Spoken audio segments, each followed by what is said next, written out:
Welcome to Cronkite Sports Live, where just like Saturday Night Live, we've got yet another guest host. However, unlike Saturday Night Live, we've got a great show for you today.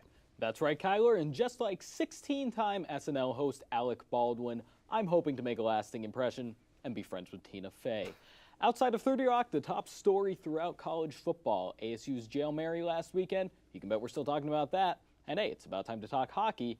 ASU, still number one in the nation, hosts U of A in this year's first Cactus Cup matchup this weekend. They're also raising their national championship banner.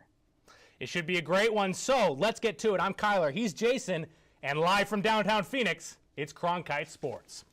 Let's start things right off with that ASU football game. Here early in the first, ASU's punting from deep in their own territory. It'll be Nelson Aguilar just over midfield. Wait, now he's on the other side of the midfield. Hang on. And now he's on the other side of the goal line. Trojans going to open up the scoring 7-0. USC will celebrate. Look how happy they are. USC. They're really pleased with that big punt return. Now, same score, early second. Devils heading in from inside the 5. Burko escapes pressure, finds Jalen Strong. Devils are even the score at 7-7. We're going to see a lot more of that coming up very soon here. So Devils back inside their own 25 with the ball. Burkovici airs it out to Jalen Strong, wide open. What happened? 77 yards all the way home. Touchdown number 2. Devils will convert a 2-point conversion, makes it 15-7. Now let's skip ahead to the Trojans here. 4th and a foot. Will Javaris Allen make it in? Christian Sam does not think he's in. Christian Sam is wrong. That's a touchdown. USC is going to make it in here up the middle. Now we're going to look at this again. ASU knew what was coming. But look at this. Sam's got him. Demarius Randall's got him. Jordan Simone's got him. No, nobody's got him. You can't contain him. He's in. The Devils' lead is just 1 after the PAT. Now skip ahead to the 4th, where Cody Kessler is going to hit 5 ASU Sun Devils for the score. Not very impressive tackling on that one. He beats all of them. Trojans up 2 score. And now, after the Devils cut the lead back to 2, Javoris Allen is going to break free up the middle. 53-yard touchdown. On the broadcast, they're going to say that's probably going to put the game on ice. I don't know. We're about to find out. It looked pretty good. 9-point differential. Now the Sun Devils score again to set this up. Down to 7 seconds left. Burkovici drops back, lets up a prayer. I don't know about this one, but Jalen Strong snatches it out of the air. Sun Devils win. There's nothing on the scoreboard. There's nothing on the field as far as flags go. Burkovici, yeah, Trojan fan can't believe it. Neither can Mike Burkovici, who wins his first game as a starter. 510 yards passing, 5 touchdowns, no picks for Burko. Jalen Strong had a huge game too. 10 receptions, 202 yards, and 3 touchdowns. Unbelievable. But the big thing that we want to talk about, obviously, the Hail Mary. And so we've brought in our football experts, Carrie Crowley, Jacob Garcia. Thank you so much for joining us once again to break down that play. Listen, ASU says they practice that play in practice all the time, that Hail Mary pass. What are they looking for? How do they execute? What were they trying to get done? Well, the entire play is made possible by the efforts of the offensive line, and specifically, it's right tackle Tyler Solka, who's going to engage in a move called stunning against the Trojans' defensive end. And as we'll see right here, Solka is trying to prevent the defensive end from gaining inside leverage on this play. Here it is. Defensive end trying to get at Mike Burkovici to alter his throwing motion. Solka allows that not to happen, creates a perfect pocket for Taylor Kelly, who delivers a strike down the field. Remember, Burkovici is not the mobile quarterback, so the Sun Devils don't want to have him make a throw on the run. The efforts from the offensive line were critical in this situation, and the coaching staff was quick to praise them throughout the weekend practices. Well, and Burkovici himself, right after the game, specifically highlighted the play of Solka on that play.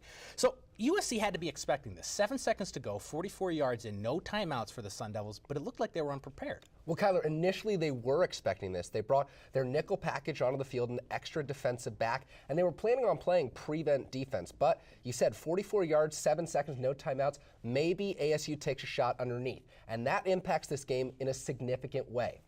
That's because they bring 2 guys up from the end line, and they bring them up to about the 20, 30-yard line. And that makes a big difference because these are cornerbacks coming up to play the zone. They audible from prevent defense to cover 2, and that changes everything in the defense. Yeah, and another reason why that's big is that the Sun Devils had a trips right formation in this play, and it's a play called burners, in which they line up their 3 fastest wide receivers on the same side of the field. Cameron Smith, he's the fastest, so he's running the deepest route. DJ Foster, probably the guy least likely to come down and catch a Hail Mary. He is there for the sole purpose of a tip. Jalen Strong, he's running an intermediate route, and thankfully for the Sun Devils, he adjusts on the fly, comes down with the Mike Berkovici pass. Guys, this play created such an emotional frenzy on the field at the time and even in the subsequent days, so it's tough to look at the X's and O's regarding it, but it's this scheme from the Sun Devils that created such a disoriented USC defense in the end zone.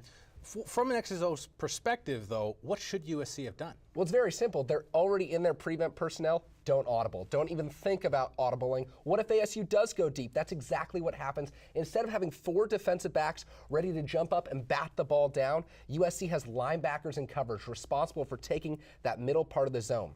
When USC audibles to the cover 2, that means they only have 2 safeties near the end line. Ultimately, the defensive backs adjust, but it's not in time.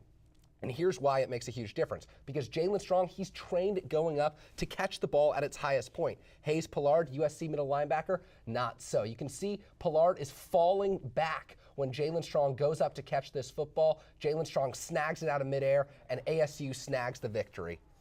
And it was a huge victory indeed over number 16 USC. Big. And of course, Sun Devils now in a bye week. They've got Stanford next.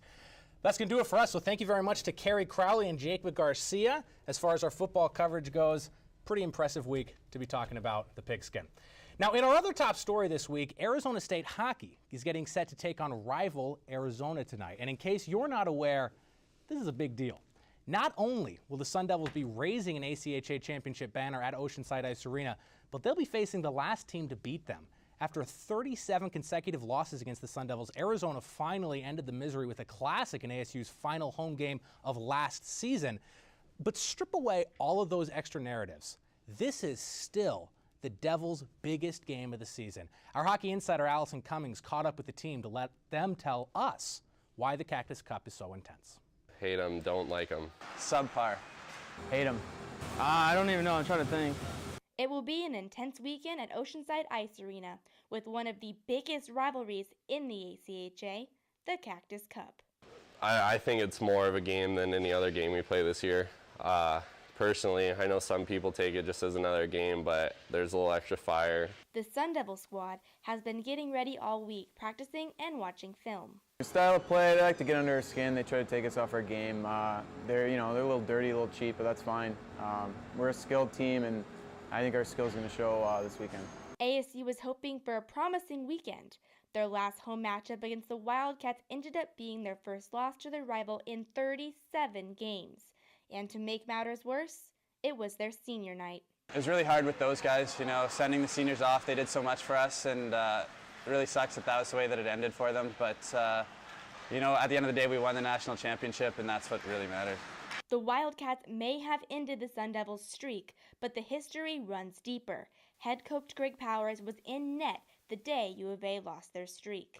It was one-sided their way, and I came in my freshman year, we snapped it. I think it was like a 64-game losing streak. So it's been both sides of the fence, and the history of this rivalry. One thing is certain, this matchup is insane.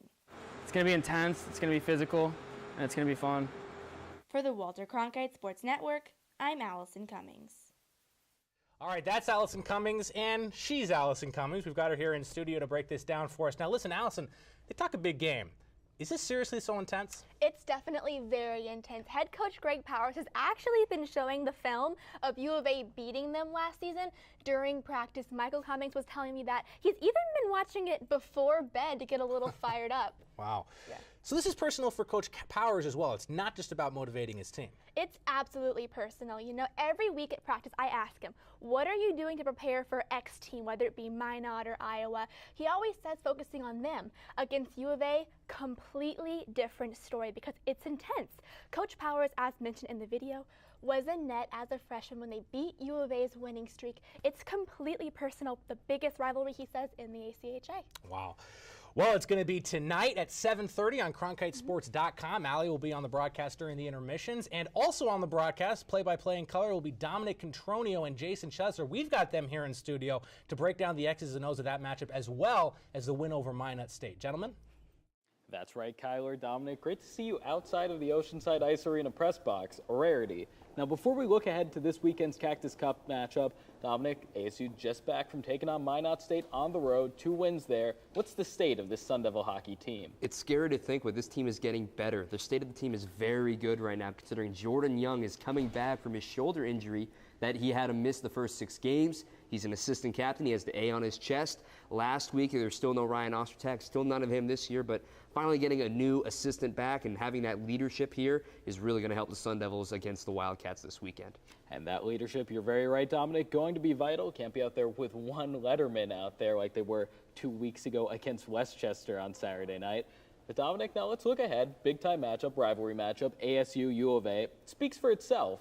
But what do the Sun Devils have to do in this matchup? Well, look, it's a rivalry matchup, and blood's going to be boiling no matter what you do. So guys are going to be heading to the sin bin, and means you're going to have to go on the penalty kill. So I want to look at the penalty kill from 2 weeks ago where the Sun Devils are against Westchester.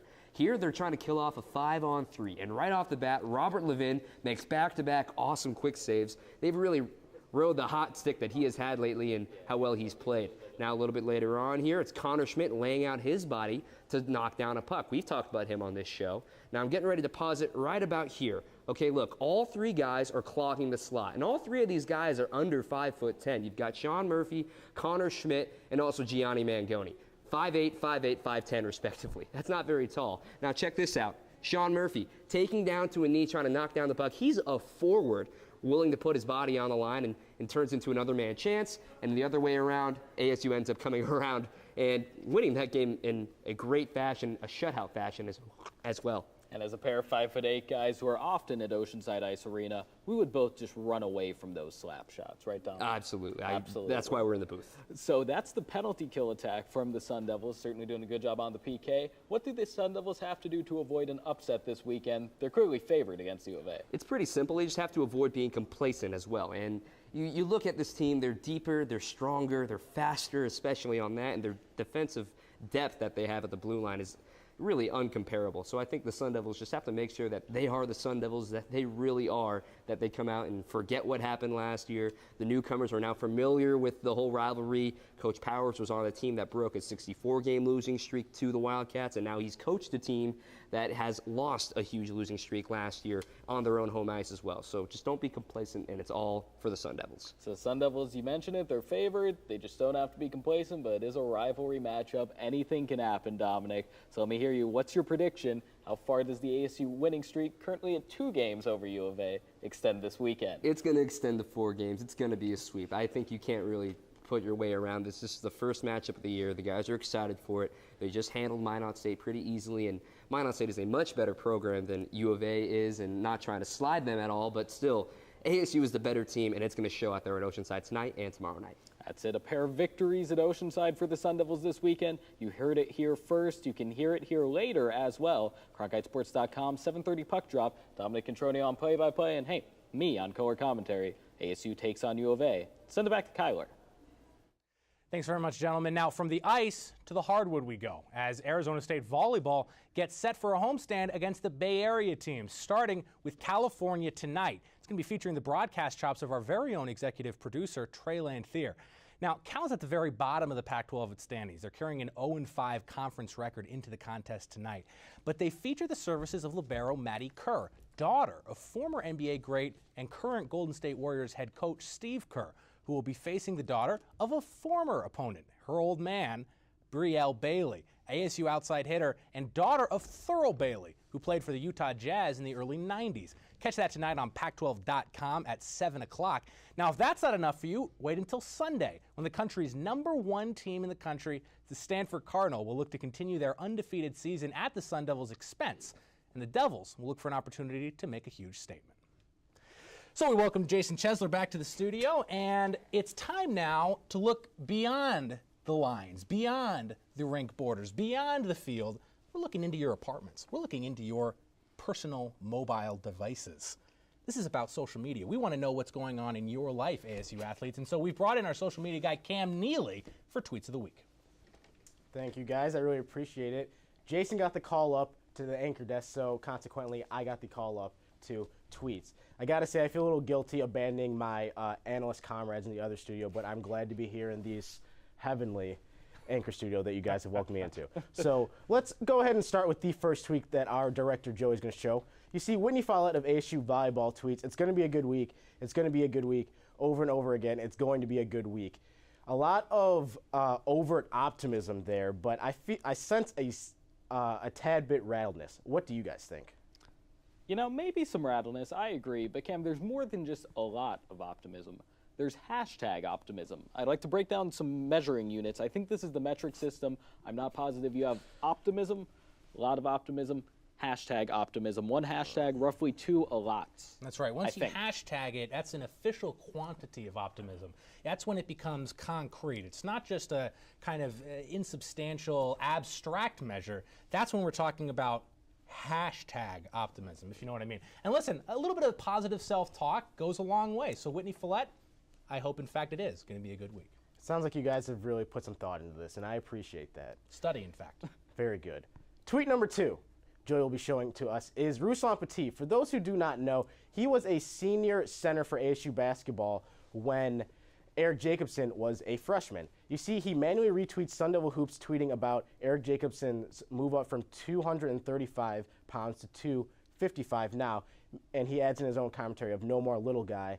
And then you also see that he mentions about Eric's beard adding to that weight. As 2 gentlemen who have sold out and shaven their beards, what do you guys think? Listen, it's always good to have a beard guy around. You know, it just adds to the general manliness of the situation. It detracts. But you guys don't have one. Well, listen, it grows back, Cam. It grows back. And also, let me say congratulations to Eric for putting on a little bit of weight. I know what that's like, putting on a little bit of weight. Unfortunately, I'm doing it in the wrong direction. Cam, you bring up my beard every week we're together on this show. I worry about it sometimes. I worry you're obsessed with my facial hair or lack thereof this week. Cam's a beard guy today. Look at that. I like that. We've got it covered. Into it. I want what Jason has, and I envy it. I'm living my beard through Jason. That's what's happening. Let's go ahead to tweet number 3. It's 2 of our very own. Zach Pockleb here, after the jail Mary, tweeting because Berkoviciing is a thing. He got about 25 retweets, which is a lost art on Twitter right now. But I'm focusing on the fact that that floor does not look clean. The second person is me. I do not get my due on Twitter. I could go on for days, but I'll just leave it here. Look at the width there. Talking about UCLA game where Berkovici was looking very good early, threading needles. But after this, I was racking up the retweets. He throws the pick 6 to Ishmael Adams, comes to a screeching halt. My retweets are done. The favorites are done. What do you guys think about these 2 tweets? So what you're saying, Cam, is that Mike Berkovici screwed up your Twitter game. Is that 100%. 100%. Listen, I'm all in support, obviously, of the Twitter game. Mine, I'm up to 100 followers, guys. So I've reached a special. Actually, I was at 100 last week. Somebody unfollowed me. I went down to 99. And now I'm back. I'm back at 100 followers. So I'm not getting 25 retweets on anything. I'm lucky if I get 1, maybe 2. So, hey, I wouldn't be complaining. So, Cam, I have a key advantage for you on this one. I'm going to break this down here. As a former social media analyst myself, I saw your tweet. I did not see Zach Pockleb's. That's a clear advantage to your tweet, Visibility. Cam.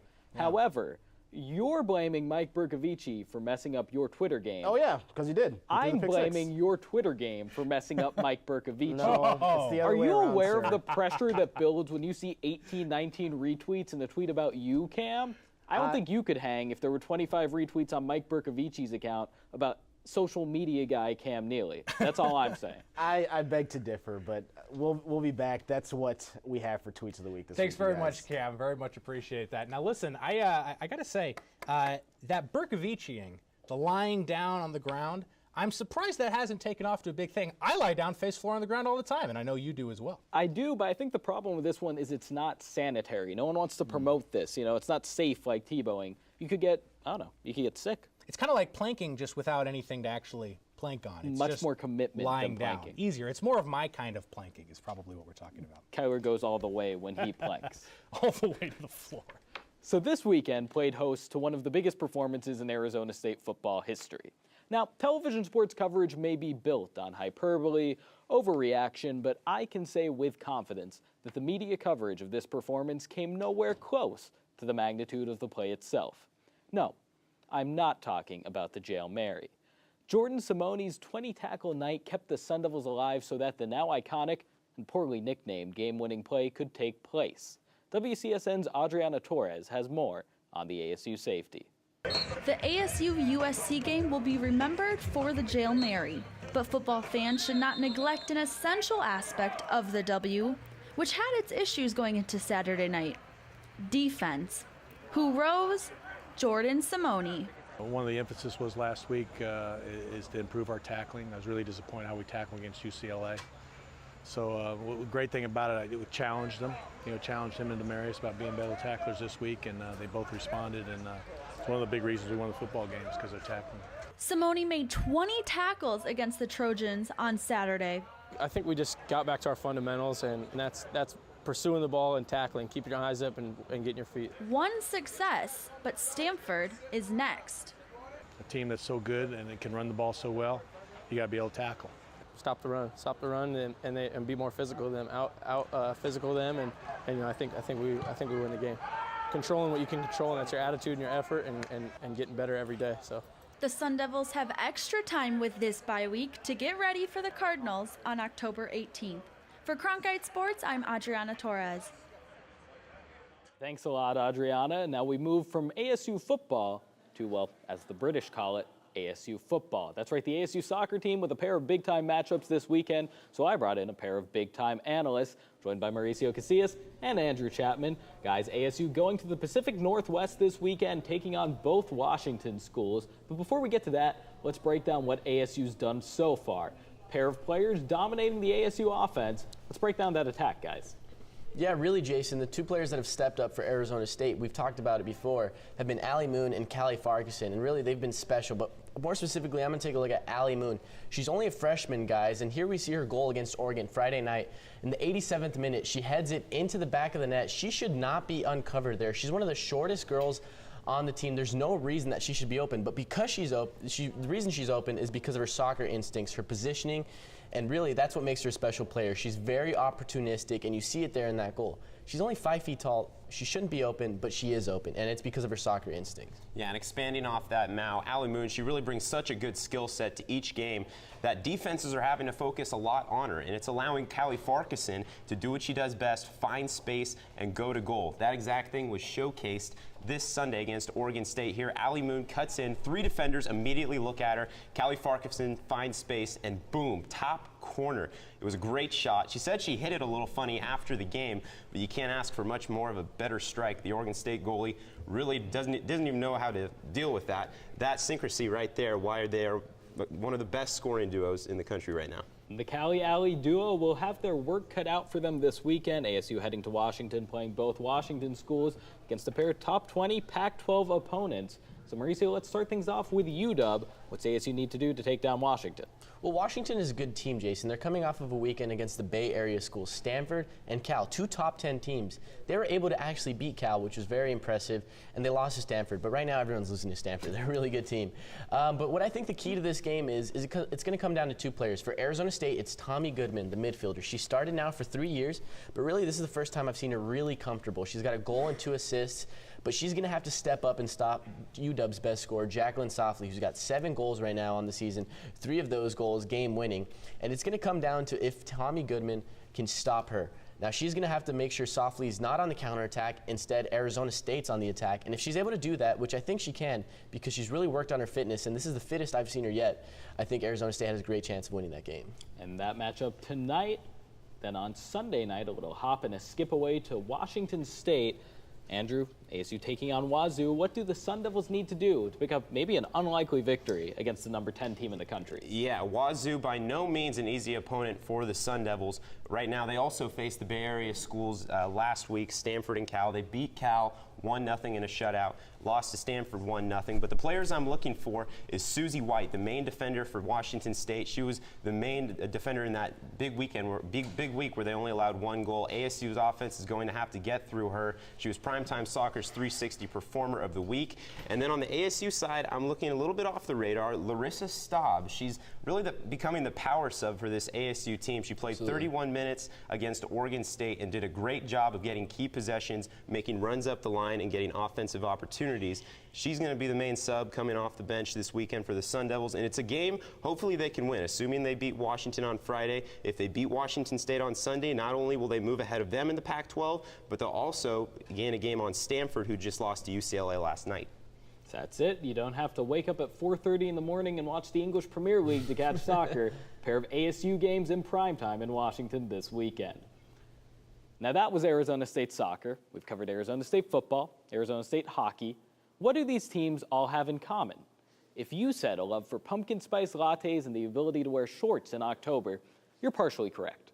The full answer, they're all ASU programs. So let's leave the friendly confines of Tempe, downtown Phoenix, Polytechnic, West, Havasu, even ASU Online to take a look at what other teams' games affect the Sun Devils. Today, it's how teams other than ASU football can change the fate of ASU football. For the first time, Troy Lynch has impact with an emphasis on Pac and a T that stands for 12. Thanks, guys. And by the way, Jason, I would have said my love for pumpkin spice lattes because I get them for free all the time. My mom works at Starbucks. It's okay to be jealous, but I'm going to give you something way more valuable than a pumpkin spice latte. Knowledge. Knowledge that could impact ASU football. So let's talk about the Pac12 South. At 2-1 in conference play, ASU sits one game behind the Arizona Wildcats. But the standings could be in for a major shakeup this week when the USC Trojans travel down to Tucson and play number 10 Arizona. ASU, USC, UCLA, and Utah all have one Pac-12 loss. And if the Trojans can take down the Wildcats, then ASU jumps right back into a tie for first in the South. Though the Wildcats are the only undefeated team left in the conference, USC is actually favored in that game, so that just goes to show how close things are right now. On the other side of the division, the UCLA Bruins host the Oregon Ducks this weekend, and surprisingly, ASU could move ahead of the Bruins in the standings this week, even though UCLA beat ASU by 35 points. An Oregon victory in Pasadena would give the Bruins 2 Pac-12 losses compared to ASU's 1. There's still so many games left to play, but obviously ASU is in a great position to jump right back into the race for the Pac-12 South title. Back to you guys at the desk. Obviously, a lot of important games going on around the Pac-12, but there's a very important game going on here at the desk. Thanks, man. It's a game between this guy and this guy. It's the debate, and we brought back Cam Neely to moderate. Hello again. Glad to be here. Very good. I really like your enthusiasm, Kyler, about this game. Jason, it's your first time. If you do not know, we only have a finite amount of points to hand out. So we're going to go ahead and get into the first debate topic. Again, we are talking about the possible quarterback controversy between Taylor Kelly and the graduate, Mike Bercovici. What do you gentlemen think about this possible quarterback controversy? There is no quarterback controversy to think about, Cam. This is Taylor Kelly's team. The entire offense revolved around him. Fine, Bercovici did well in that second game, okay in that first game. But listen, Taylor Kelly is the keystone, and he's the senior leader. He's the captain. This is Taylor Kelly's team. There's no controversy. There's nothing to talk about. Jason, what say you about the fact that there isn't that much to talk about? Mike Bercovici, 998 yards in 2 starts, a passer efficiency rating over 190 against USC. Taylor Kelly hasn't done that this year. Bercovici's been called on to do so much in his 2 outings, and he's delivered. Mike Bercovici should be the quarterback of this team. I'm sorry for the TK kid. Well, you know what, Jason? I was about to bait you into seeing what you thought about those 1,000 yards that Mike Bercovici has almost thrown. What do you think about that? Well, he's actually thrown over 1,000 yards on the year, just 998 in his 2 starts. All right. Thank you very much for that. I'm still going to give the point to Kyler. And you want to know why? Because I do not see Mike Bercovici running onto the ASU practice field, professing his love for the team, fighting off Taylor Kelly with the cross, and then running with the team onto a bus with a bunch of older individuals looking at them. Yes, that is a Dustin Hoffman graduate reference, but we're going to go ahead, give the point to Kyler, move on to the second debate topic. We will stick with football. And we will see over-under 5 more wins for ASU football this season. They play Notre Dame, Stanford, Utah, and U of A, who are all ranked at the moment. What do you guys think? I'll start things off this time, Cam. To be honest, I'm not positive. I'm not convinced that Utah and U of A will even still be ranked when the Sun Devils come around later this season. As such, I've got 6 more wins for the Sun Devils as I check my handy-dandy cheat sheet down here. Win against Stanford, win against Washington, win against Utah, loss against Notre Dame. The Fighting Irish always lose a big game. not this big game this year. Win out from there, Oregon State, Wazoo, and U of A. Sun Devils 6-1 for the rest of the season. I'm going to have to disagree and take the under, and here's why. The defense isn't getting that much better right now. There are so many holes. They're so liable to give up not just big plays, but big drives. And there's quality offenses with quality defenses on the schedule here. I think they lose at least 2 more games. They're going to end up with, at most, I believe, 4 victories to play out the season. Kyler, I'm going to give this point to Jason, and I will again tell you why. He gave me a little bit of extra credit there, named off the teams that he think will lose to ASU. So Jason, congratulations. We are tied going into the final debate topic. Here we go. Okay, so this weekend is coming up, and we have a couple of really good weekends for ASU Volleyball, ASU Women's Soccer, and ASU Men's Hockey. Now, tell me who is going to have the better weekend and explain why. Is it going to be a very chill weekend with a bunch of easy wins, or are they going to overtake some upper-ranked teams? So I'm going to do a little best case scenario, worst case scenario here. Best case scenario, everyone wins 2 games. You know, a couple teams knock off some ranked opponents. In fact, everybody knocks off a big-time ranked opponent. Worst case scenario, ASU Hockey is still raising a championship banner. It doesn't matter what anyone does this weekend. ASU Hockey has a national championship to celebrate. Best weekend by far. I'm going to tell you it does matter because Arizona State is going to wipe the floor with bottom feeders Cal today and have huge momentum going in to face the #1 team in the country, Stanford, who they have, I think, a reasonable chance of beating. It would be Stanford's first loss on the season at the hands of ASU. That would be the biggest deal. That would matter. Certainly, raising a banner is great, but past is past. Present is knocking off #1 in Stanford. It's about championships, Kyler. Yeah, you know what? Kind of equal. I had a tiebreaker in my head for when this situation arose, and it did. And I'm going to give this point to Kyler. And you want to know why, Jason? Because I saw you earlier with Subway sandwiches.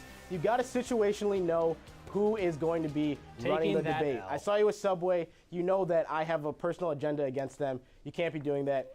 Win goes to Kyler. Seniority takes all. I'll take it however it comes. Thank you very much, Cam, and I'm very pleased that the correct winner won. That's just factually inaccurate. That would be me. But I now make it's my gonna own be, sandwiches. Now it's going to be you, America, who wins, because here to round out the top of the program, we've got top plays. Get it started. Number 3, ASU Soccer. We saw this one earlier. 75th minute. ASU, Oregon State, all tied up at 0. Allie Moon finds Callie Farkinson just outside the box. That's a game-winning goal. Apparently, she mishit this ball. You know what it looks like? Looks like perfectly bent finesse shot. Don't bend it like Beckham. Bend it like Callie. All right, now we're going to do you one better. 86th minute, down just 1 to Oregon. Brianna Gonzalez is going to get the ball in the cross to Allie Moon with the equalizer. 86th minute, ties it up at 1. That game's going to end in a draw. Look at this one more time. The teeny little Allie Moon getting up and heading that into the back of the net. Beautiful play by the Sun Devils. Yeah, 5'0" Allie Moon. Respect the effort, question the defense. Number 1, oh geez, I've been wondering what this is all day. No, I haven't. It's the Jail Mary. You've seen it 1,000 times. Let's make it 1,001. Mike Bercovici finding Jalen Strong. ASU wins. ASU wins. ASU wins. And I love the instant replay. First, we got to watch Bercovici-ing. Zach Pocklev's inspiration, of course. On this inspiration, check number 22 for USC. That's Leon McQuay. He immediately recognizes something is very, very wrong. There's just nothing he could do to stop it. I feel you, Leon. And I feel you, Leon, because there's nothing I can do to stop what's coming next. And it's the end of the show. We're going to have to say goodbye. Jason, thank you for joining me today. It's been a pleasure, Kyler. It's been a pleasure. Well, that's going to do it. We've got ASU Hockey. Jason, you can see him again if you're interested. ASU Hockey, 7:30. It's going to be Jason, Dom, Allie, all the whole crew there against U of A. Make sure you check that out, 7:30 right here at CronkiteSports.com and on our YouTube channel. So thank you very much for joining us, Jason. And for everybody here at Cronkite Sports Live, I'm Kyler Mead. Good day.